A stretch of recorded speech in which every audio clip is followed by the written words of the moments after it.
Hello, this is David from davidcliveprice.com, and this is the podcast edition of this week's e-zine number 20, 3 Leadership Questions for Asia Business. I know we're not supposed to in this age of political correctness, but how many times do we hear other people doing it, catch a hint of it on TV, and, God forbid, find ourselves consciously or subconsciously doing it? I mean, stereotyping. According to psychologists, stereotypes can be mental on an interpersonal level and social on an intergroup level. In other words, they reinforce assumptions and give relief. And for that reason, they're often defensive and negative. But that's not always the case. Apparently, we are very ambivalent in our stereotypes and can show considerable warmth in our stereotypical admiration of closely allied groups. We can also show instinctive stereotypical envy of high-status, competitive groups such as rich people and, should I mention them, Asians.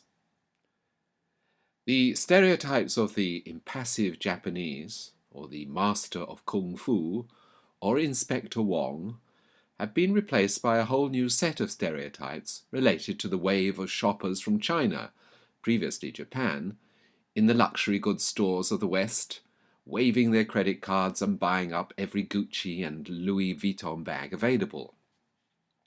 These new Chinese are superficial big spenders, according to our stereotype, rapid learners and status seekers, and now comprise the largest middle-class consumer market on earth. South Koreans, pre-Gangnam style, were once almost exclusively known for Samsung products, shipbuilding, a crazy northern neighbour, and a propensity for eating dogs. Hong Kongers were supposed to be obsessed with money. Singaporeans were not allowed to spit or eat chewing gum, and the list goes on. Rightly or wrongly, and largely wrongly, stereotypes about Asians are still current. And this, despite the fact that East and Southeast Asia is made up of more than 21 countries, many of them with strong ethnic and regional differences, and almost all of them with a growing level of sophistication and education. This entire population, more than a fifth of the world's total, cannot be handled by stereotypes. So, if you're going to do business in any one of these 21 or so Asian markets, here are 3 leadership questions to ask yourself. 1. Do I know anything about the country, or am I assuming from what I've seen that it's more or less westernized by now, and that if I need any help, others will do it for me? The assumption behind this question is that wherever you go to do business in Asia, the standard for catching up will be a Western one.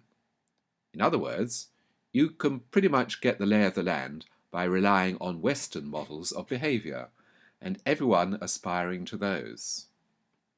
2. Do I need anything other than the basic knowledge? Because, after all, the language of business is global. Just get the deal done. Well, the language of business is global and often English, but that doesn't mean that the how of business, or even the why of business, is the same from country to country or from culture to culture. English is a second language in most Asian countries, so you will often be partially excluded from conversations that you want to follow. It's also likely that you come up against a whole network of obligations and loyalties that completely undermine your faith in a straightforward, rational, and Western way of doing business. Question 3. Should I be anything other than a figurehead? After all, the team is there for the longer term, or is local, and I'm just a short-term expat specialist on a parachute trip. Very few leaders try to parachute into Asia's 21 countries anymore, at least not on a regular basis. And having a local team is no excuse for not understanding and working together with that local team, which even in a small country like Singapore may well be made up of people of diverse ethnic backgrounds. So anyone intending to develop business in Asia must get some sort of handle on the local business cultures. A figurehead from the West, or an expatriate who relies entirely for connections on the expatriate community, will not build the essential long-term and local relationships for leading or partnering a successful business in Asia. Don't assume that Hong Kong and Singapore and Shanghai are the same. They aren't. Do your homework. Most of all, be ready to listen and learn. It's not just a matter of handing out your business cards, right, or knowing how and when to accept a toast at a business dinner. It's wanting to find out what makes your counterparts tick, what they believe in, what they do, even in their spare time. It's about people, not stereotypes, individual people, some of them more educated in the West than you've been. They may be more widely travelled and knowledgeable about East and West than you are. Their business success may be precisely because of their awareness of the emotional and professional synthesis of the two. And it's about learning attitudes and customs that are foreign to you, but that get you places, even in business, that you couldn't have previously imagined. Most of all, it's about having the confidence to plunge in. Leave your stereotypes at home and take a long, deep bathe in the waves of the West.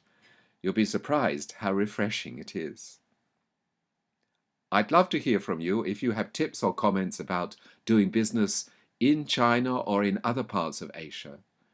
You can leave them at my blog, www.davidcliveprice.com/blog. And of course, please subscribe if you want more on-the-ground intel like this. Just add yourself to the subscription box on www.davidcliveprice.com, and you can also subscribe to this podcast on iTunes.